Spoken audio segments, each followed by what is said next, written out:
આજની આપણી વાતનો વિષય છે લાઈફ ઇઝ બ્યુટીફુલ. એટલે કે જીવન છે એ સૌંદર્ય ભર્યું છે. જીવન છે એ આનંદદાયી અને સુખદાયી છે. જે હકીકત છે, જે વાસ્તવિકતા છે, આપણે ભલે દરેક ક્ષણે નહીં પણ અનેક વખત જીવનમાં દિવસ દરમિયાન આપણે એનો અનુભવ તો કરીએ છીએ. પણ કદાચ અહીંયા બેઠેલા તમારામાંથી ઘણા બધાને મનમાં એવો પ્રશ્ન થાય કે અમે તો એક સંત છીએ, સમાજ અને સંસારથી, એની દૈનિક પ્રવૃત્તિથી, વેપાર ધંધાની પ્રવૃત્તિથી અમે તો દૂર છીએ, અમને એનો કોઈ વિશેષ અનુભવ નથી. વળી પારિવારિક જીવનનો પણ કોઈ એવો અનુભવ નથી, કારણ કે BAPS સંસ્થાના સંતો બધા બાલ બ્રહ્મચારી છે. એટલે એક લૌકિક દ્રષ્ટિએ જો મૂલ્યાંકન કરવા જઈએ તો જે સંતે સમાજ સંસાર એ છોડીને ભક્તિ અને વૈરાગ્યના માર્ગે ચાલે છે અને લાઈફ ઇઝ બ્યુટીફુલ એ ખબર કેવી રીતે પડે, એનો અંદાજ કેવી રીતે આવે અને એ વિષયક વાત કેવી રીતે કરી શકે, સમજી શકે કે સમજાવી શકે. પણ એક બહુ જ સુંદર વાત આ કોરોના કાળ દરમિયાન એક પુસ્તક મેં વાંચ્યું. પુસ્તકનું નામ હતું $1 Trillion Coach.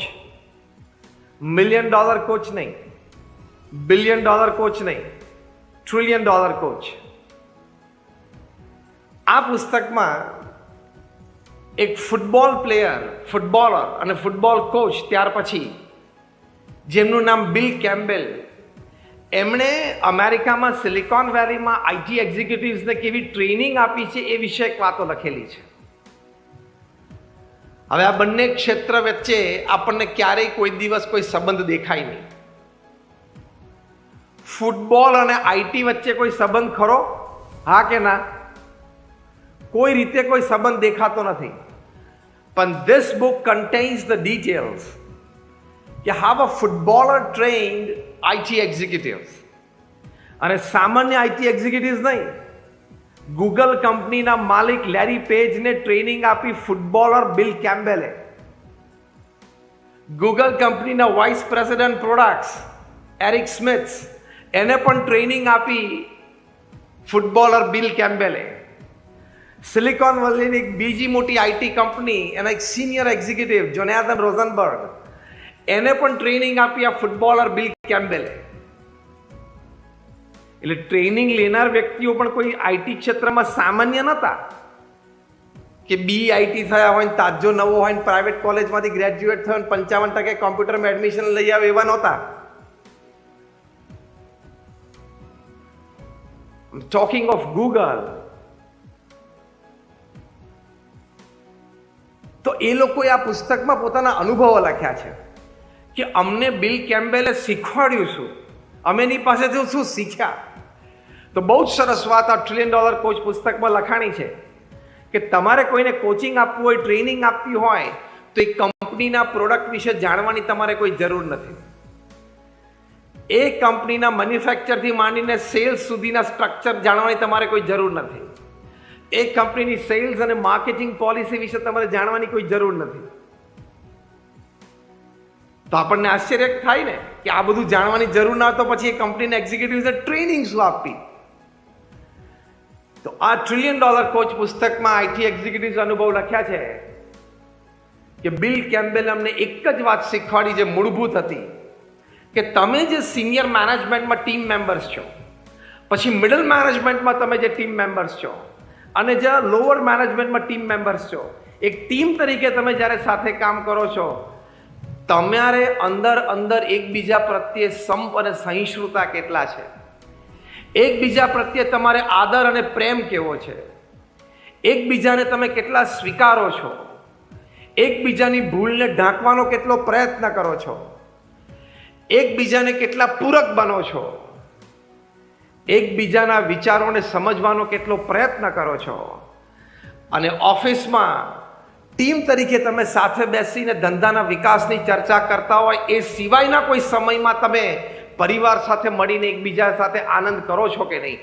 આટલી જ વાતો અમને બિલ કેમ્બેલે શીખવાડી. કારણ કે બિલ કેમ્બેલે અમને એવું કીધું કે ફૂટબોલમાં skills are important, more important is team work and coordination. The same applies in your business. બિઝનેસમાં પણ વ્યક્તિગત રીતે આવડત, હોશિયારી, બુદ્ધિમત્તા, અનુભવની કિંમત ખૂબ છે, પણ એના કરતાં પણ મોટી કિંમત છે ટીમ વર્કની. ટીમ વર્ક યોગ્ય હોય તો બિલ કેમ્બેલે આઈટી એક્ઝિક્યુટિવ્સને એવું શીખવાડ્યું, product is a by product, sales is a by product, marketing is a by product. એ જાતે ખીલશે, ખુલશે અને તમને લાભ થશે.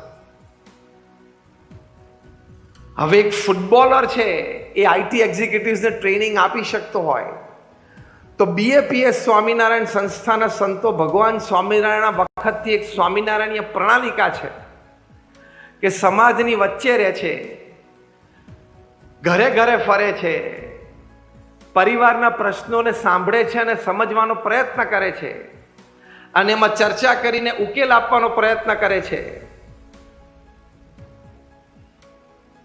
તો પછી એમને પણ કંઈક ટ્રેનિંગ અને કોચિંગ આપવાનો અધિકાર તો કુદરતી આવી જાય છે ને.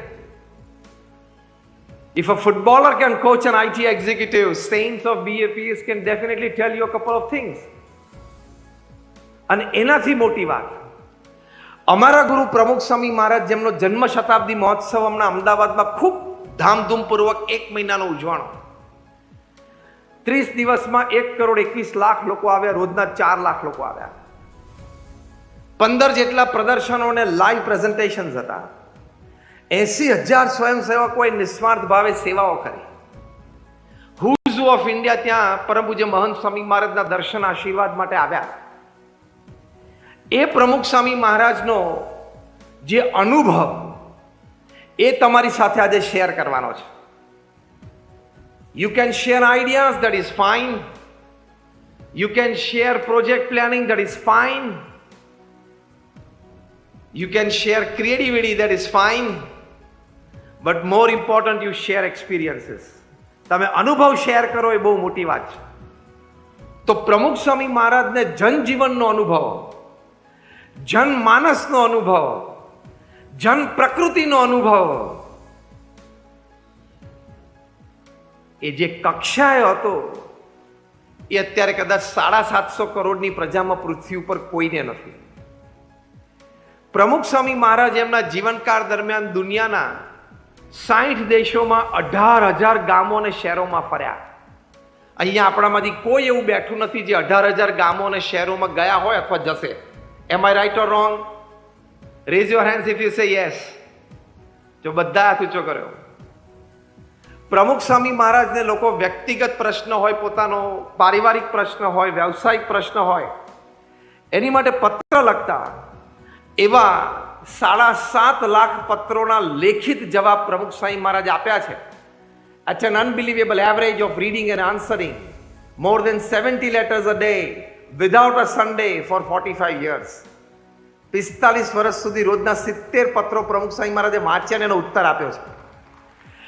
અને ઉત્તર ફક્ત આશીર્વાદ નહીં, સ્પષ્ટ અને સચોટ નિર્ણય, માર્ગદર્શન, આશ્વાસન અને આશીર્વાદ. Responsible answering. અને આજે તમને સમાજમાં એક પણ એવી વ્યક્તિ નહીં મળે કે મેં પ્રમુખ સ્વામી મહારાજને પત્ર લખેલો, મારા પ્રશ્નનું સમાધાન પ્રમુખ સ્વામી મહારાજે મને લેખિત સ્વરૂપમાં આપ્યું, એ સમાધાન પ્રમાણે હું ચાલ્યો, હું આજે દુઃખી છું, એવું એક પણ વ્યક્તિ તમને નહીં મળે. કેટલો જનમાનસ, જન પ્રકૃતિને એમને અનુભવ.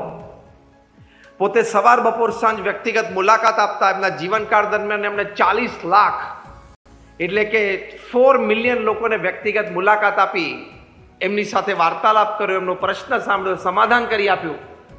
તમારામાંથી પણ ઘણા બધા બેઠા હશે જે પ્રમુખ સ્વામી મહારાજને વ્યક્તિગત મળ્યા હશે. Just rays your hands. તમે પ્રમુખ સ્વામી મહારાજને વ્યક્તિગત મળ્યા હોય તો સેંકડોની સંખ્યામાં આપણે હાથ ઊંચા કર્યા. 3.5 લાખ ઘર, ફેક્ટરી કે ઓફિસમાં એ જાતે ગયા, પધરામણી કરી, લોકોને સંસ્કૃત કરવા માટે, નિર્વ્યસની કરવા માટે, સંતાનોને તમે શિક્ષણ માટે સ્કૂલે મોકલો એ પ્રેરિત કરવા માટે. આ સ્ટેટિસ્ટિક્સ માઇન્ડ બોગલિંગ છે. This is beyond the can of human intelligence. માણસની બુદ્ધિમાં ન બેસે એવા આંકડા છે. અને સાથે સાથે હવે બધા સાંભળજો, તમે બધા અહીંયા અંકલેશ્વરના આગેવાનશ્રીઓ બેઠા છો, તમારે અહીંયા નાના મોટા વેપાર ધંધા છે, નાની મોટી મેન્યુફેક્ચરિંગ યુનિટ્સ છે. તમે જ્યારે દેશના આર્થિક તંત્રને અને રોજગારને બહુ જ મોટો ટેકો આપી રહ્યા છો, એક યુનિટ ઊભું કરવું કે એક કારખાનું ઊભું કરવું એટલે શું થાય તમને ખબર પડતી હશે. એમ આઈ રાઈટ ઓર રોંગ?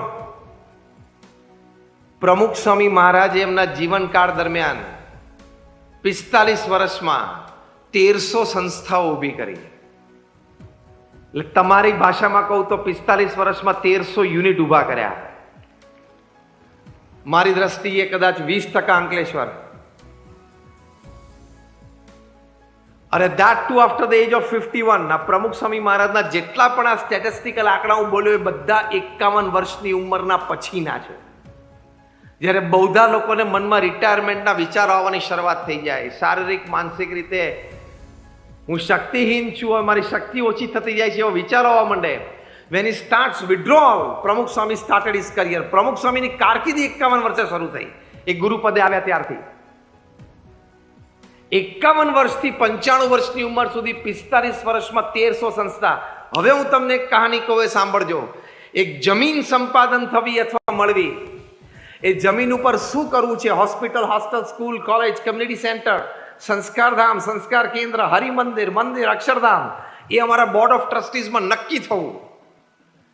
પછી અમે એક નોન ગવર્મેન્ટ ઓર્ગેનાઇઝેશન, એક નોન પ્રોફિટ ઓર્ગેનાઇઝેશન છીએ, એટલે ફંડ્સ, ચેરિટી, સોસાયટીમાંથી રેઝ થવા. એ જમીન લોકલ ગવર્મેન્ટ બોડીઝમાં પાસ થવી. અમારા આર્કિટેક્ટ પ્લાન ડિઝાઇન કરે, પછી એ પ્લાન લોકલ ગવર્મેન્ટ બોડીઝમાં પાસ થવા. પછી ટેન્ડર્સ ડિશ આઉટ થાય, ટેન્ડર પાસ થાય, કોન્ટ્રાક્ટર નિમાય, ખાતમુહૂર્ત થાય, કોન્ટ્રાક્ટર બાંધકામ શરૂ કરે, 2 માળ, 5 માળ, 10 માળની ઇમારત તૈયાર થાય. એ સંસ્થા ચલાવવા માટે અમારા 5-10 સમર્પિત સ્વયંસેવકો જોઈએ, મળી જાય. બીજા 25-50 પેઇડ એમ્પ્લોઈઝ છે, મળી જવા. ઉદ્ઘાટન સમારોહ નક્કી થઈ જવો અને એ હોસ્પિટલ, હોસ્ટેલ, સ્કૂલ, કોલેજ, મંદિરને સમાજની સેવામાં ઉદ્ઘાટિત કરીને મૂકી દેવું. આ જમીન સંપાદનથી માંડીને ઉદ્ઘાટન સમારોહ સુધીની આખી જે વાર્તા મેં તમને કરી, એ પ્રમુખ સ્વામી મહારાજે 45 વર્ષમાં દર 15મા દિવસે પૂરી કરી. એટલે તમારે વેપાર, ધંધો, વહીવટ, મેનેજમેન્ટ, એડમિનિસ્ટ્રેશન, HR, તમે જે પણ વાત કરો ને, તમને પ્રમુખ સ્વામી મહારાજના જીવનમાંથી વિપુલ પ્રમાણમાં શીખવા મળશે.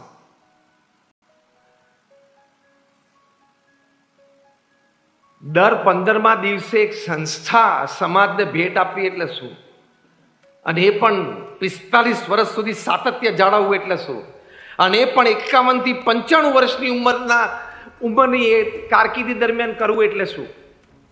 આ પણ માઇન્ડ બોગલિંગ છે ને beyond the can of human intelligence. માણસની બુદ્ધિમાં બેસે ને એવી વાત છે. તો એમણે આપણને લાઈફ ઇઝ બ્યુટીફુલ, જીવન સુંદર છે, આનંદદાયી છે, સુખમય છે, જીવનમાં પૂર્ણ સંતોષ પ્રાપ્ત કરી શકાય છે, એ સંબંધી સુંદર વિચારો આપ્યા છે. પોતાના અનુભવ પરથી, સનાતન ધર્મના શાસ્ત્રોમાં જે કથિત વાત છે તેના પરથી, અને આજના યુગના મહાપુરુષોના વિચારોને પણ સમન્વયમાં રાખીને સુંદર વિચારો આપ્યા. સુંદર કર્તૃત્વ શક્તિ સંબંધી આવડતો આપી. પ્રમુખ સ્વામી મહારાજ એમના જીવનમાંથી આપણને અભિગમો શીખવાડ્યા.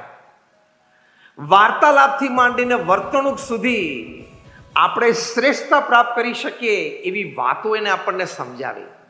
Which is a rich treasure.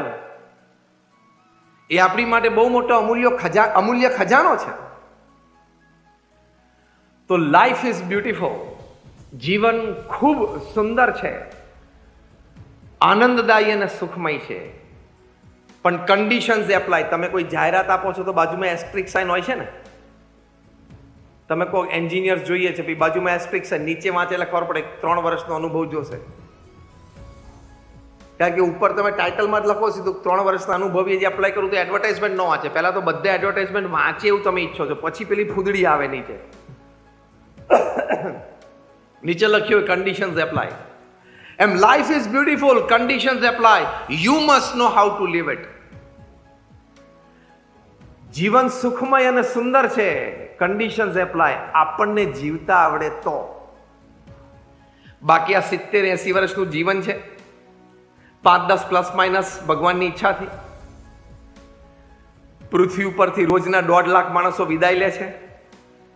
24 કલાકમાં 1.5 લાખ એટલે 86,400 સેકન્ડમાં 1.5 લાખ એટલે દર 2 સેકન્ડે 3. આપણે આ પ્રવચનની શરૂઆત કરી લગભગ 15 મિનિટ થઈ.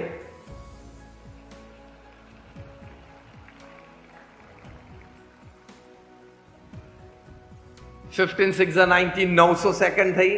1200 જણા પૃથ્વી પરથી જતા રહ્યા.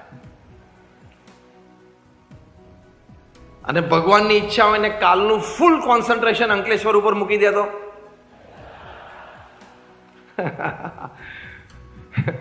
ફૂલ પિકઅપ અંકલેશ્વરમાંથી રાખે તો આપણાથી કાંઈ થઈ શકે એમ છે?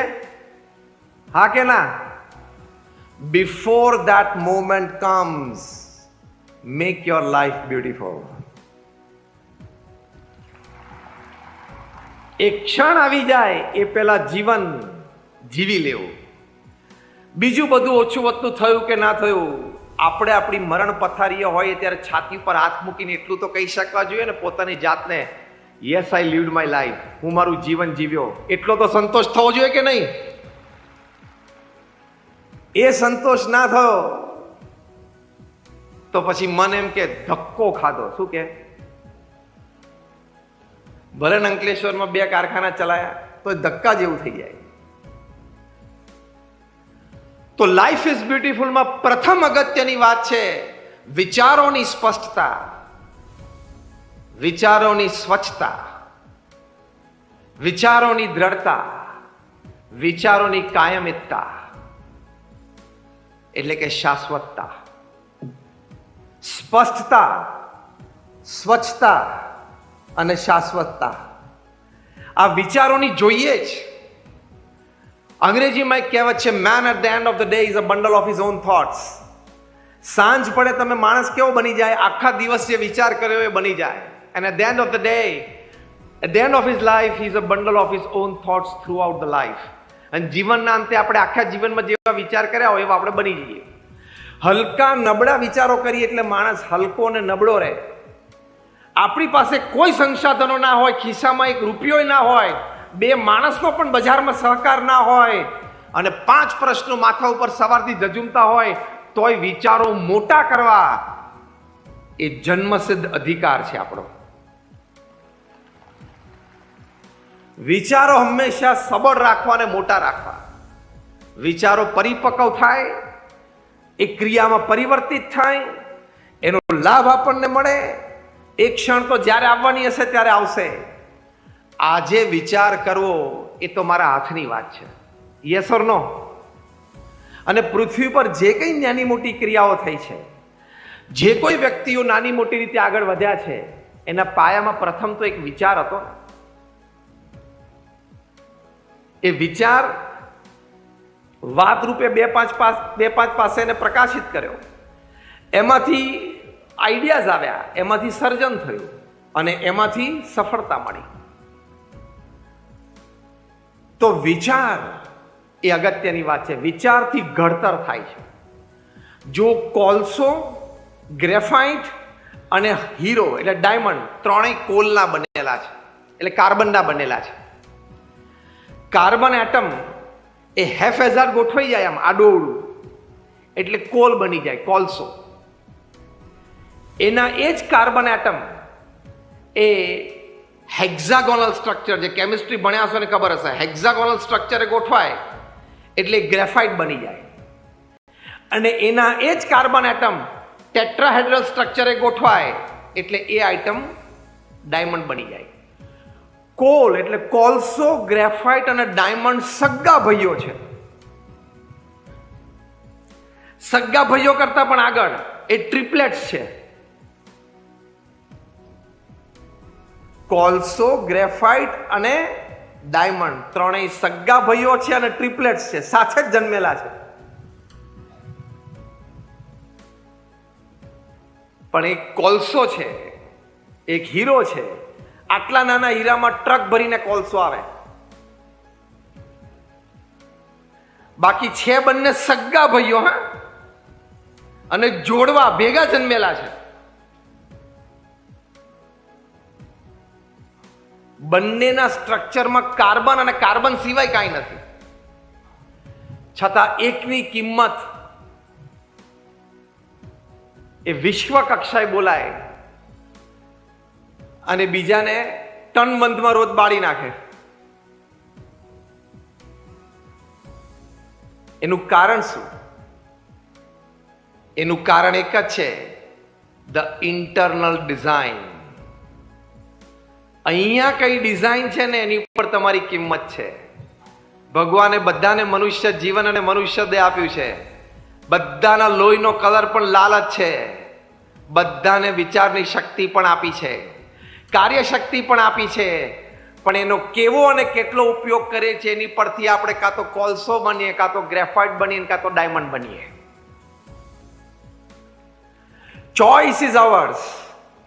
અંગ્રેજીમાં કહેવત છે, make a good choice so you stand a good chance for a great change in your life. Structure કેવી રીતે ગોઠવવું આપણું એ આપણા હાથની વાત છે. અને એ સ્ટ્રક્ચર એટલે વિચારો. જાપાનમાં એક કાર્પ નામની માછલી થાય છે. એને જાપાનીઝ કાર્પ કહે છે, કોઈ એને કોઈ પણ કહે છે. એની એક જબરી વિશેષતા છે. એ કાર્પ માછલી છે, જન્મે તો બહુ જ નાની હોય, અડધા વેઢા જેવડી હોય. પણ જો તમે એને બાથરૂમનું જે આપણું બકેટ હોય છે ને, ટબ બાથરૂમમાં, એમાં તમે એને મૂકી દો તો એના આખા જીવનકાળ દરમિયાન 2 થી 3 ઇંચ મોટી થાય. એની એ જ કાર્પ માછલી જન્મે એટલે તમે એને મોટા પાણીના ટાંકામાં મૂકી દો અથવા કૂવામાં મૂકી દો તો એના જીવનકાળ દરમિયાન એ 12 થી 16 ઇંચ મોટી થાય. એની એ જ કાર્પ માછલી જન્મે તમે જો એને વિશાળ તળાવમાં મૂકી દો તો એ 3 ફૂટ સુધી મોટી થાય. એની એ જ માછલી છે, એ જ ડીએનએ છે, એ જ જીન્સ છે.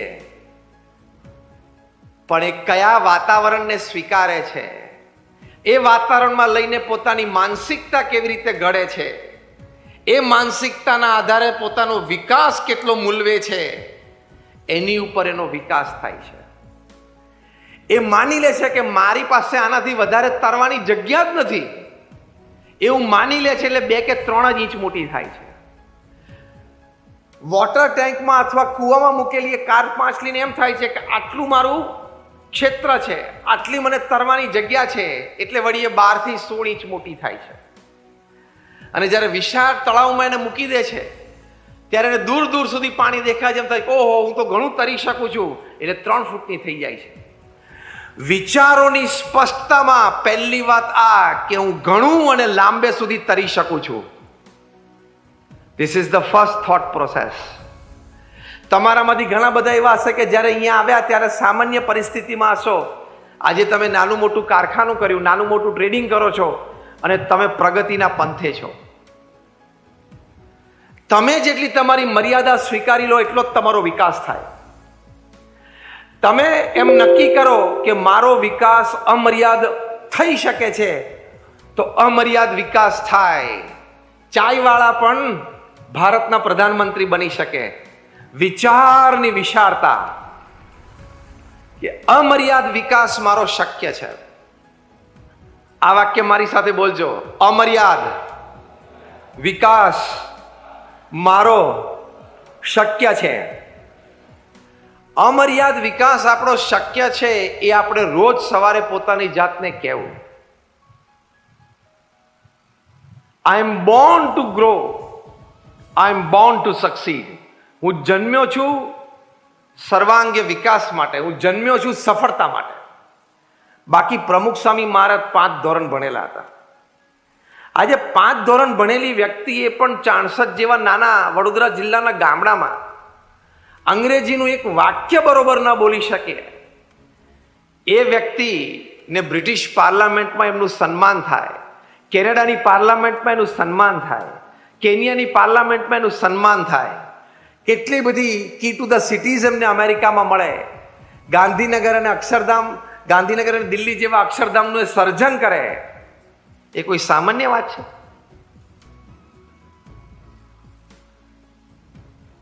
એટલે પહેલી અગત્યની વાત છે વિચારો હંમેશા મોટા કરવા, કે થશે અને થઈ શકે છે. અંગ્રેજીમાં એક કહેવત છે, સો અ thought reap an act, sow an act reap a habit, sow a habit reap a character, sow a character reap a destiny. એટલે કે તમે જેવા વિચાર કરશો એવી તમારી ક્રિયાઓ થશે, એ ક્રિયાઓ તમે ગ્રેજ્યુઅલી કરતા થશો એટલે તમારી આદતો બનશે, એ આદતો તમે રેગ્યુલર રીતે જીવનમાં કરશો એટલે એ તમારું ચારિત્રનું ઘડતર કરશે, અને એવું જે ચારિત્ર એ તમારું ડેસ્ટિની એટલે પ્રારબ્ધ અને ભવિષ્ય ઘડશે. એટલે વિચારો મોટા અને અમર્યાદ કરવા, પણ સાથે સાથે એ વિચારોમાં સાત્વિકતા જોઈએ તો લાઈફ ઇઝ બ્યુટીફુલ. એ વિચારોમાં સ્વાર્થીપણું ન જોઈએ તો લાઈફ ઇઝ બ્યુટીફુલ. એ વિચારોમાં અન્યને અડચણરૂપ ન થવાય એવી ભાવના જોઈએ તો લાઈફ ઇઝ બ્યુટીફુલ. એ વિચારોમાં અન્યને મદદરૂપ થવાની ભાવના હોય તો લાઈફ ઇઝ બ્યુટીફુલ. અમર્યાદ અને મોટા વિચાર હોય પણ દુષ્ટ વિચારો હોય તો એ કોઈ કામના નથી. એ આપણને પણ નુકસાન કરે, પરિવારને પણ કરે, સમાજને પણ કરે અને દેશને પણ કરે, અને લાંબા સમયે માનવતાને પણ એ નુકસાન કરે. એટલે don't be an evil genius. વિચારોમાં સાત્વિકતા જોઈએ. પ્રમુખ સ્વામી મહારાજને એક વખત પૂછ્યું કે કયો વિચાર તમારા અંતરમાં હંમેશા રહે છે? એમણે કહ્યું કે જે વિચાર મને ક્યારેય નથી આવ્યો હું કહું, and that was more interesting. કે કયો વિચાર મને ક્યારેય નથી આવ્યો? પ્રમુખ સ્વામી મહારાજે કહ્યું, કોઈનું પણ અહિત થાય એવો વિચાર મને જીવનમાં ક્યારેય નથી આવ્યો. જો આ વિચારોની સાત્વિકતા, એમ આપણે અમર્યાદ ને મોટા વિચારો કરીએ પણ એમાં સાત્વિકતા હંમેશા રાખવી. કારણ કે આમે કોઈના પ્રત્યે તમે કુભાવ રાખો, કોઈના પ્રત્યે તમે ઈર્ષ્યાભાવ રાખો, તમારા સ્પર્ધક પ્રત્યે એ પાછો પડે તો મારો ધંધો વધે એવો ભાવ રાખો, એ તમારા વિચારવાથી, તમારા કહેવાથી થવાનું નથી. આ માનો છો તમે? યસ ઓર નો? દરેક વ્યક્તિ પોતાનું પ્રારબ્ધ લઈને આવે છે અને પોતાના પુરુષાર્થ પ્રમાણે પ્રાપ્તિ કરે છે. તો તમારા એટલે કે આપણા સૌના ઈર્ષ્યા ભાવથી કે સ્પર્ધાત્મક ભાવથી કોઈકનું ખરાબ ઈચ્છું, એનાથી એનું ખરાબ થવાનું જ નથી. આપણું મન અને બુદ્ધિ બગાડવાના છીએ. જેમ આપણે સૂર્ય સામે ધૂળ નાખીએ તો સૂર્યને તો એ ધૂળ પહોંચવાની નથી, ડાઘો પડવાનો નથી, એ આપણી ઉપર પડવાનો છે. સ્પર્ધાત્મક જીવનમાં હંમેશા રહેવું તો પ્રગતિ થાય, પણ સ્પર્ધામાં હું આગળ નીકળું એ વિચાર રાખવામાં પણ વાંધો નથી, પણ સ્પર્ધામાં મારો સ્પર્ધક પાછો પડે, એને નુકસાન થાય એ રીતે હું આગળ વધું, એ હીનતા કહેવાય. એ મનુષ્યના વિચાર ન કહેવાય, એ પશુ વિચાર કહેવાય. આ વાત મૂળભૂત છે. વિચારોની સાત્વિકતા અત્યંત આવશ્યક છે. તો એ બીજી અગત્યની વાત છે વિચારો સંબંધી. પછી જ્યારે વિચારોમાં એક ધ્યેય બંધાણો હોય કે આપણે આ કરવું છે, તો એની માટે પ્રમુખ સ્વામી મહારાજ એક સરસ વિચાર આપતા, જે એમના ગુરુ શાસ્ત્રીજી મહારાજ જે બીએપીએસ સંસ્થા જેમણે સ્થાપી એમની પાસેથી શીખેલા. બહુ સરસ વિચાર છે, સાંભળજો. પ્રમુખ સ્વામી મહારાજ કહેતા કે કોઈ પણ કાર્ય શરૂ કરતા પહેલા 100 વાર વિચાર કરો, એના પ્રોઝ અને કોન્સ વિચારવા, લાભ અને ગેરલાભ વિચારવા, પણ એકવાર 100 વાર વિચાર કર્યા પછી નક્કી કરીએ કે આપણે આ કામ કરવું છે, તો એક કામ આદરવું અને પછી 100 વિઘ્ન આવે ને તો પણ ઊભા નહીં રહેવાનું. આને કહેવાય વિચારોની દ્રઢતા. પ્રબળ વિચારધારા રાખવી. Think 100 times before you start, but once you start, don't stop, even if you have 100 obstacles. દરેક મહાપુરુષોએ આ રીતે જ કામ કર્યું છે. ગાંધીજીને કેટલા વિઘ્નો આવ્યા, પણ દેશની આઝાદીનો વિચાર હતો, બધા વિઘ્નોને એમણે પાર કર્યા. અબ્રાહમ લિંકનને કેટલા વિઘ્નો આવ્યા, 16 વખત ઇલેક્શન હાર્યા, છતાં નક્કી કર્યું હતું તો એક સમયે જીત્યા અને અમેરિકાના પ્રમુખ બન્યા. સાઉથ આફ્રિકામાં અપાર્થાઇડ મૂવમેન્ટમાં નેલ્સન મંડેલાને કેટલા બધા વિઘ્નો આવ્યા. 27 વર્ષની જેલ કલ્પનાતીત છે. અમારા વડીલ સંત છે સદગુરુવર્ય પરમ પૂજ્ય ડોક્ટર સ્વામી, એ ઘણી વખત કહે છે કે મારી દ્રષ્ટિએ, એટલે કે એમની દ્રષ્ટિએ પૃથ્વી ઉપર કોઈ એક વ્યક્તિએ સૌથી વધારે દુઃખ સહન કર્યું હોય તો નેલ્સન મંડેલા છે. જો વિઘ્નો ઘણા આવ્યા, પ્રમુખ સ્વામી મહારાજે નક્કી કર્યું કે દિલ્હીમાં અક્ષરધામ બાંધવું છે. આજે પણ આપણે અહીંયા કોઈ બેઠા છીએ ને, આપણને કોઈક દિલ્હીમાં 110 એકર જગ્યા જમીન ભેટમાં આપે ને તોય મૂંઝવણ થવા માંડે. અંકલેશ્વરમાં પ્લોટ આપે 800 સ્ક્વેર ફૂટનો અને 8000 સ્ક્વેર ફૂટનો તો કંઈક કરવાનું મન થાય. બાકી હમણાં દિલ્હીમાં 110 એકર આપે કે 5 વર્ષમાં ડેવલપ કર. એટલે આપણે લખીએ કે સપ્રેમ ભેટ પાછી.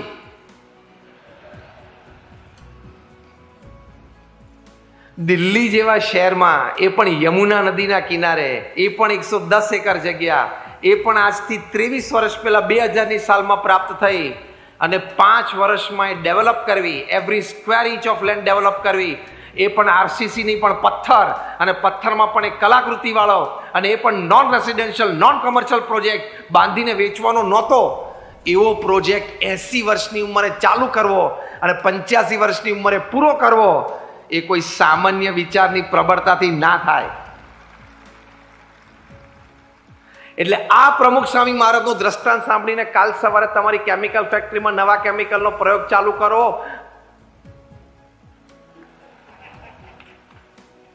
કાલે સવારે એક નવા પ્રોડક્ટનું R&D ચાલુ કરો.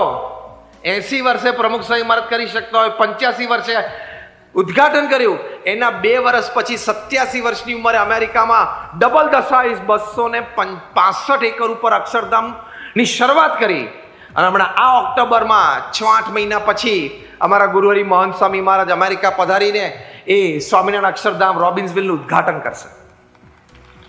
265 એકર ફૂલ્લી ડેવલપ જગ્યા. એટલે તો પ્રમુખ સ્વામી મહારાજ અને મહંત સ્વામી મહારાજ આટલું વિચરણ કર્યું. આજે મહંત સ્વામી મહારાજની ઉંમર 90 વર્ષની છે. આજથી 26 વર્ષ પહેલા એમનું બાયપાસ ઓપરેશન થયેલું છે. 90 વર્ષની ઉંમરે રોજ 2.5 થી 3 કલાકની વહીવટી મીટિંગ, પ્રત્યક્ષ અથવા વિડીયો કોન્ફરન્સિંગ, રોજના 70 થી 100 ઇનકમિંગ પત્રોના ઉત્તર આપવાના, રોજના લગભગ 100 થી 150 વ્યક્તિઓને મુલાકાત આપવાની, રોજના 35 થી 50 incoming outgoing phone call attend કરવાના, અને તો પણ તમને આખો દિવસે સ્ફૂર્તિમાં દેખાય. એટલે ભગવાને આપણા સૌમાં અમાપ શક્તિ મૂકેલી છે, તો એ શક્તિનો આપણે ઉપયોગ કરવાનો. એટલે પહેલા આપણે વિચારોની સ્પષ્ટતા, પછી વિચારોની સ્વચ્છતા અને વિચારોની દ્રઢતા. કારણ કે man at the end of the day is a bundle of his own thoughts. જેવા વિચારો કરીએ એવા આપણે બનીએ છીએ. અને અગેન આ વાક્ય બોલવાનું મન થાય છે, ખિસ્સામાં રૂપિયો ના હોય ને તો 10 કરોડનો ધંધો કરો છો, વિચાર તો રોજ કરવો જ. વિચારોની માલિકી તો આપણી છે ને, યસ ઓર નો? અને મોટા વિચાર કરીએ એમાં કોઈ આપણને દોષિત ઠેરાવી નથી શકવાના. ક્યાં એના મગજથી આપણે વિચાર કરીએ છીએ? ક્યાં એનું મગજ ભાડે વાપરીએ છીએ?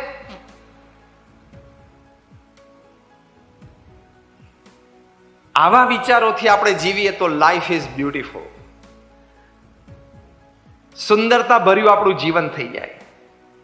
કારણ કે વિચારોમાં એટલી બધી તાકાત છે કે દૈહિક પ્રતિકૂળતાઓ હોય, વ્યવહારિક પ્રતિકૂળતાઓ હોય, એની વચ્ચે વિચારો જો પોઝિટિવ હોય તો માણસ સબળ બની શકે છે. એટલે always become a prosperity thinker. Never ever become a poverty thinker. સમૃદ્ધતા વિચારવાની, ગરીબાઈ નહીં વિચારવાની. પ્રોસ્પેરિટી થિંકર શું વિચારે? રસ્તો છે. કાલે સવારે આ પ્રશ્નનું સમાધાન મળવાનું છે.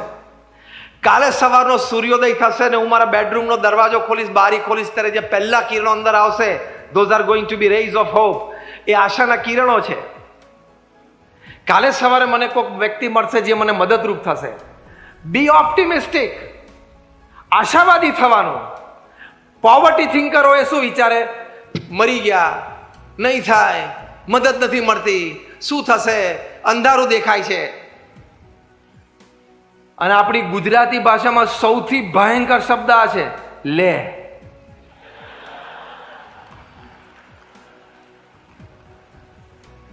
લે કરીને આમ ઢીલો પડી જાય.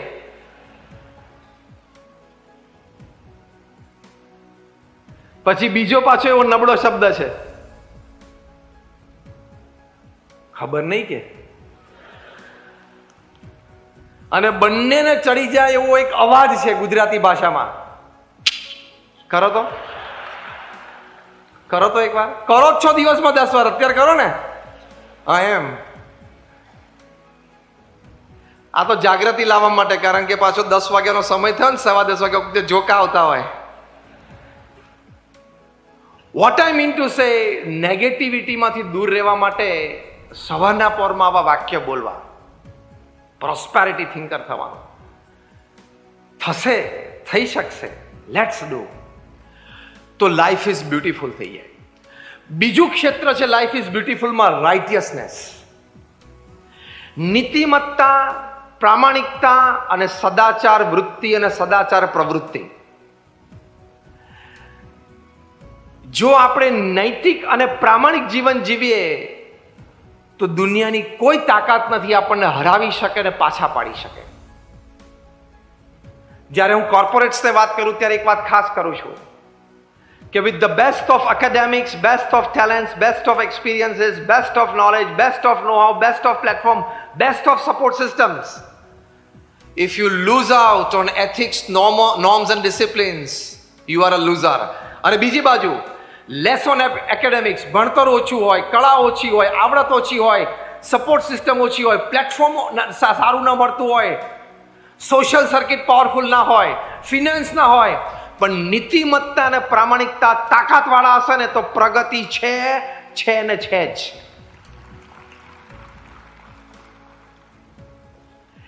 તમે જ વિચાર કરો ને, તમારી પાસે તમારે કોઈ જોબ પર કોઈને વ્યક્તિને રાખવાનું, તમે ઇન્ટરવ્યુ બહાર પડે અને કોઈ વ્યક્તિ આવે, 2 જણા હોય, એક ભણવામાં પણ એને એકેડેમિકલી ક્વોલિફાઈડ હોય ને અનુભવ પણ સારો હોય, પણ એના બેકગ્રાઉન્ડમાં ક્યાંક અનએથિકલ પ્રેક્ટિસ હોય, ચોરી હોય. બીજો એવો હોય કે કદાચ ફ્રેશર હોય અથવા ઓછો અનુભવ હોય પણ એનું બેકગ્રાઉન્ડ એથિકલ હોય, તો તમે કોને ચૂઝ કરશો? કોને ચૂઝ કરશો? એથિકલ વ્યક્તિને જ. તો નીતિમત્તા અને પ્રામાણિકતા એ જીવનમાં કોઈ દિવસ ચૂકવા નહીં. અહીં ભરૂચમાં જ ડિસ્ટ્રિક્ટ કોર્ટના જજ હતા મનુભાઈ ઠક્કર, જે BAPS સંસ્થા સાથે ખૂબ સારી રીતે સંકળાયેલા અને પ્રમુખ સ્વામી મહારાજ પ્રત્યે એમને અનન્ય ગુરુભાવ. એમના જીવનમાં કેટલી નીતિમત્તા અને પ્રામાણિકતા. અહીં પ્રમુખ સ્વામી મહારાજ ભરૂચમાં હતા ત્યારે જ જે આપણું હાઈવે ઉપર મંદિર છે જાડેશ્વર, ત્યાં મનુભાઈ એક વખત પ્રમુખ સ્વામી મહારાજ દર્શન માટે આવીને એમણે વાત કરી કે એમણે ઓફિસ કામ સિવાય સરકારી ગાડી ક્યારેય વાપરી નથી. ઘરેથી કોર્ટ જવાનું હોય, કોર્ટથી ઘરે જવાનું હોય ત્યારે સરકારી ગાડી વાપરે, પણ જો ઘરેથી પાછું મંદિરે દર્શન કરવા આવવાનું હોય તો પોતાની ખાનગી ગાડી વાપરે. કોઈક વખત સમયની અનુકૂળતા ના રહેતી હોય, એવો રૂટ સેટ થયેલો હોય અને મંદિરે થઈને ઘરે જવાનું હોય તો એટલું પેટ્રોલનું બિલ એ સરકારી ગાડીનું મનુભાઈ ઠક્કર જાતે ભરી દેતા. કેટલી પ્રામાણિકતા. પછી એમને ખબર પડી કે ગુજરાતમાં તો 60 લાખ કેસ પેન્ડિંગ છે કોર્ટ્સમાં. મનુભાઈ ઠક્કરે ડિસ્ટ્રિક્ટ જજ તરીકે ગુજરાત હાઈકોર્ટના ચીફ જસ્ટિસને વિનંતી કરી કે મને લોક અદાલત ચાલુ કરવા દો. અહીં ભરૂચમાં જ એમને લોક અદાલત ચાલુ કરી અને લોક અદાલત ચાલુ કરીને એક જ દિવસમાં એમણે 17,000 કેસ સોલ્વ કરેલા. તમને ખબર કે લોક અદાલતની સિસ્ટમ ગોઠવાઈ. પછી એ રાજકોટમાં એમની બદલી થઈ, ત્યાં રાજકોટ આવ્યા હતા. એ રાજકોટમાં પણ એમને લોક અદાલત યોજી અને એક જ દિવસમાં 10,000 કેસ સોલ્વ કરાવડાવ્યા. બધાને સંતોષ. પણ એ કાયમ પ્રમુખ સ્વામી મહારાજને કહેતા કે સ્વામી, આપ જેવા સંત અને આપ જેવા ગુરુનો શિષ્ય હું છું, મને કોઈ દિવસ ભ્રષ્ટાચારનો વિચાર જ નથી આવતો. અને કેટલી ક્રેડિટ સાથે જીવન જીવ્યા. એક જ આ સદગુણ છે જે કોઈ પણ સમયે કોઈ પણ સમુદાયની વચ્ચે તમને ઉન્નત મસ્તક સાથે ઊભા રહેવાની તક આપશે. એ છે પ્રામાણિકતા અને નૈતિકતા. તમારી પાસે કરોડો રૂપિયા હશે, પણ નીતિમત્તા અને પ્રામાણિકતામાં ચૂક હશે તો તમે દરેક સમાજની વચ્ચે ઉન્નત મસ્તકે નહીં જીવી શકો. કોઈક જગ્યાએ સમાજમાં સમુદાયમાં જશો અને ત્યાં તમને બે વ્યક્તિઓ નજર પડશે કે આને મારા કૌભાંડની ખબર છે, તરત મોઢું નીચું થઈ જશે. To hold your head high in the midst of any community, any gathering, the most important quality is your honest living. પ્રામાણિક જીવન જીવે તો જ મનુષ્ય છે, બાકી તો પશુ જીવન છે જ. હમણાં રાત્રે 12 વાગશે એટલે બધા રસ્તા સુમસાન થઈ જશે, એટલે રોડ ઉપર બધા કૂતરાઓ દોડી આવશે, બસશે, કારણ કે એકબીજાની ટેરિટરીમાં થોડાક ઘૂસશે ને એટલે બધા બસશે ને ટોળું બેવું કરશે. અને અડધો રોટલો અડધી રોટલી કોકને ક્યાંકથી મળી જશે ને એટલે ખેંચતાણ કરશે. અને એક્ઝેક્ટલી 12 કલાક પછી કાલે બપોરે 12 વાગે કોર્પોરેટ ઓફિસમાં બેસીને 3 પીસ સૂટ પહેરીને ટાઈ પહેરીને અડધા એકર માટે જ થશે. જે રાત્રે 12 વાગે રોડ ઉપર અડધા રોટલા માટે થાય છે, એટલે બીજા દિવસે એક્ઝેક્ટ 12 કલાક પછી 1 એકર માટે, અડધા એકર માટે, 1 વીઘા માટે, અડધા વીઘા માટે, 1 શેઢા માટે પણ એ જ થશે. 7-12 નામ નંખાવી દેતું એ તો કઈ પશુ જેવા ધંધા કરે. નીતિમત્તા અને પ્રામાણિકતા નહીં હોય, તમને તાત્કાલિક લાભ થઈ જશે અને મજા પણ આવી જશે અને થપ્પી હાથમાં પણ આવી જશે. પણ અત્યારે સીબીઆઈ ને ઈડી બહુ એક્ટિવ છે, ખબર છે ને? કાયદો કાયદાનું કામ કરશે અને ભગવાન પાપ પુણ્યનું એનું કામ કરશે. કર્મનો સિદ્ધાંત તો લાગુ પડે જ છે. આજે નહીં તો કાલે, કાલે નહીં તો પરમ દિવસે, પરમ દિવસે નહીં તો 5 વર્ષે, 5 વર્ષે નહીં તો 10 વર્ષે. ખોટું કર્યું છે બહાર આવ્યા વગર રહેશે નહીં. The world is round, it does not have any corners, it does not have the place to keep your wrongs. પૃથ્વી ગોળ છે એટલે એની પાસે કોઈ ખૂણો નથી, અને ખૂણો નથી એટલે આપણે કરેલું ખોટું કામ સંઘરવાની એની પાસે કોઈ જગ્યા નથી. બહાર આવશે જ. એટલે અનૈતિક કે અપ્રામાણિકતાથી થોડો લાભ તમે તાત્કાલિક લઈ લીધો, પણ એ વસ્તુ બહાર આવશે એટલે તમે સેકન્ડ્સમાં હીરોમાંથી ઝીરો થઈ જશો. એમ આઈ રાઈટ? થાય છે કે નહીં? જેણે જેણે ક્રિકેટ બોલ સાથે ચેડા કર્યા, એનો શેપ બદલવાનો પ્રયત્ન કર્યો, ઓવરશાઇન પ્રયત્ન કર્યો, અંડરશાઇન પ્રયત્ન કર્યો, ખિસ્સામાંથી પતરી કાઢીને બોલ સાથે ઘસ્યો અને વિવિધ સીસીટીવી કેમેરામાં આવી ગયું, એ બધાય ક્રિકેટ છોડવું પડ્યું કે નહીં? હા કે ના? અને જેણે બેંક સાથે ચેડા કર્યા બધાય દેશ છોડવો પડ્યો કે નહીં? 2-3 જણા લંડન ભાગી ગયા છે, 1-2 જણા કેરેબિયન આઇલેન્ડમાં છે, બધાને પાછા લાવવાના છે. અને Tihar jail with wide arms open ready to hug. પોળા હાથ કરીને કે આવી જ જા, ભેટી લઉં. 1-2 ને તો યુકે ના હોમ સેક્રેટરીએ સાઇન કરી જ દીધી છે, એટલે તૈયારીમાં જ છે. ટૂંકમાં સિદ્ધાંત શું? ખોટું લાંબુ ચાલતું નથી. Repeat with me. ખોટું લાંબુ ચાલતું નથી. હવે આખું વાક્ય બોલો. Again, last time. ખોટું લાંબુ ચાલતું નથી. આ વાક્ય પણ રોજ બોલવાનું. શરૂઆતમાં ગભરામણ થશે વાક્યો બોલતા. તમે બધા હસ્યા કે અમે કહો?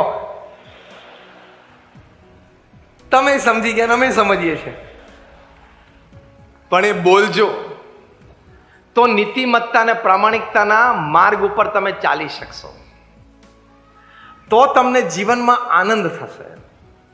2001માં જ્યારે ભુજમાં ભૂકંપ આવ્યો અને BAPS સંસ્થાએ ત્યાં રાહત પ્રવૃત્તિ શરૂ કરી, પ્રમુખ સ્વામી મહારાજે તાત્કાલિક બધા રિસોર્સિસ કામે લગાડી દીધા. એ વખતે લોકો કહેતા, જો પ્રમુખ સ્વામી મહારાજની પ્રામાણિકતા અને નૈતિકતા ઉપર સમાજને કેટલો વિશ્વાસ. તમને યાદ હોય તો ભૂતપૂર્વ એક પ્રધાનમંત્રી શ્રી આપણા ભારત દેશના એવું બોલેલા કે અમે કેન્દ્ર સરકારમાંથી રાહત પ્રવૃત્તિ માટે 1 રૂપિયો છોડીએ છીએ અને એકચ્યુઅલ યુઝર એન્ડ યુઝર અને એકચ્યુઅલ લાભાર્થી સુધી પહોંચતા 15 પૈસા થઈ જાય છે. એક પ્રધાનમંત્રી બોલેલા છે, ખબર છે ને? પ્રમુખ સ્વામી મહારાજની નીતિમત્તા અને પ્રામાણિકતા ઉપર એટલો વિશ્વાસ, લોકો આ વાતને ટાંકીને એમ બોલતા કે પ્રમુખ સ્વામી મહારાજની BAPS સંસ્થામાં આ ભુજમાં રાહત કાર્યમાં આપણે રૂપિયો આપીએ છીએ, એ ગ્રાઉન્ડ ઉપર એકચ્યુઅલી લાભાર્થી પાસે પહોંચતા 1.25 રૂપિયો થઈ જાય છે.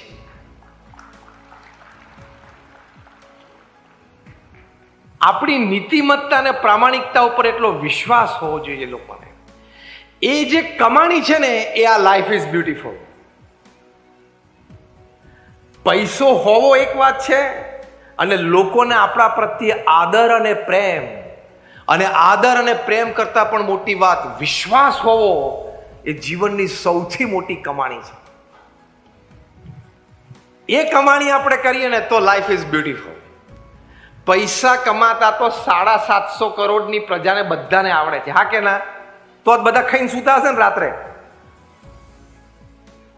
કપડા પહેરતા સારા બધાને આવડે છે. બ્રાન્ડેડ ક્લોથ્સ પણ બધા પહેરે છે. બ્રાન્ડેડ ક્લોથ્સ પહેરવાથી આપણે બ્રાન્ડેડ નથી થતા, ખબર છે ને? માનનીય પ્રધાનમંત્રી શ્રી નરેન્દ્રભાઈ મોદીએ જે સૂટ પહેર્યો એનું ઓક્શન થયું એટલે 4,31,00,000 વેચાણો.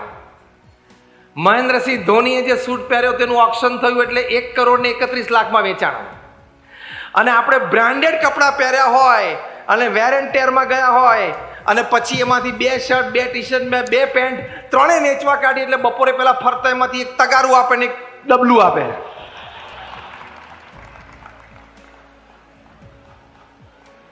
નહીં, બપોરે પેલા લોકો બપોરે એમ ફરતા હોય છે ને, જૂના કપડા લઈ જાય અને તગારા આપે, ડોલ આપે. આપણા કપડા બ્રાન્ડેડ હોય, વર્લ્ડ બેસ્ટ બ્રાન્ડેડ કપડા હોય, પણ એના ડોલ ને તગારા આવે. અને આ 2 વ્યક્તિઓની વાત કરી, એમને કપડા બ્રાન્ડેડ નહોતા છતાં એટલી કિંમત આવી, કારણ વ્યક્તિ બ્રાન્ડેડ હતા. આપણે બ્રાન્ડેડ થવું પડે. પ્રમુખ સ્વામી મહારાજ એમના જીવનકાળ દરમિયાન 75 વર્ષ સુધી ભગવા કપડા પહેર્યા, આ જ સ્ટાઇલ. કોઈ એમાં બીજી કોઈ સ્ટાઇલ નહીં. અંગ્રેજીનું એક વાક્ય નહોતા બોલતા. 80 વર્ષની ઉંમર. અને 2000ની સાલમાં ફ્લોરિડામાં માયામીમાં બિલ ક્લિન્ટન તત્કાલીન અમેરિકાના રાષ્ટ્રપતિશ્રી સાથેની મુલાકાત થઈ. બંને મહાનુભાવો મળ્યા. 22 મિનિટની આ મુલાકાત. બિલ ક્લિન્ટન અંગ્રેજી બોલે, પ્રમુખ સ્વામી મહારાજ એક શબ્દ ના સમજે. પ્રમુખ સ્વામી ગુજરાતી બોલે, બિલ ક્લિન્ટન એક શબ્દ ના સમજે. વચ્ચે અમારે એક સંત હતા દુભાષ્યા તરીકે, એટલે 2 ઇંગ્લિશ ગુજરાતી કરતા હતા. એટલે actually in the 22 minute conversation it was just 8 minutes. ખાલી 8 જ મિનિટ હતું ને કોન્વર્સેશન, કારણ કે 2 વે ચાલતું હતું. 8 મિનિટની મુલાકાત પછી બિલ ક્લિન્ટન બોલ્યા. હવે હું એમને શબ્દશઃ નહીં અક્ષરશઃ કોટ કરું છું. બિલ ક્લિન્ટન બોલ્યા કે I haven't seen such expressive eyes full of integrity in my life. આટલી પ્રભાવશાળી આંખો, અને એ આંખોમાં આટલી બધી ઇન્ટિગ્રિટી એટલે પ્રામાણિકતા, નૈતિકતા મેં કોઈ આંખોમાં ક્યારેય જોઈ નથી. અમેરિકાના પ્રેસિડેન્ટ ભારતના કોઈ 80 વર્ષના વૃદ્ધ સાધુની પર્સનાલિટીથી ઇમ્પ્રેસ થાય? અને એ પણ Bill Clinton. Bill Clinton 6 foot 3 ઇંચની height, smart, handsome and charismatic. અને અમેરિકાના ટોપ 5 પ્રેસિડેન્ટ્સ તમે લો ને, George Washington, Abraham Lincoln, John F Kennedy, Ronald Reagan, એ કક્ષાની એ વ્યક્તિ. અને દુનિયાભરના 50 મોટા ઇન્સ્ટિટ્યૂટ્સ અમેરિકાના ફંડિંગ ઉપર ચાલે. તમે વર્લ્ડ બેંક લો, તમે ઇન્ટરનેશનલ મોનિટરી ફંડ લો, એ નોમિનેટ કરે ને આ વ્યક્તિને બનાવો. જો નોમિનેટ કરી દીધા ને, વર્લ્ડ બેંકના પ્રેસિડેન્ટ બની ગયા જો બાઇડનના નોમિનેશનના. એની તાકાત છે. દુનિયાભરની ટોપ 50 સંસ્થાઓ અને 100 સંસ્થાઓ અમેરિકાના ફંડિંગ ઉપર ચાલે છે. અમેરિકન ડોલર આપવાનું બંધ કરી દે એટલે બધાએ ઘર જ બેસવાનું. કેટલો એનો R&D પાવર, કેટલો એનો મિલિટરી પાવર, કેટલો એનો ફાર્મા પાવર, અનબિલીવેબલ. અને ગમે ત્યારે ડોલરને ઉછાળો હોય ને, આમ રમતા રમતા ઉછાળે, અને આપણે અહીંયા 72 થી 75 ને 78 ને 80 ને 82 ને 84 અડી જાય.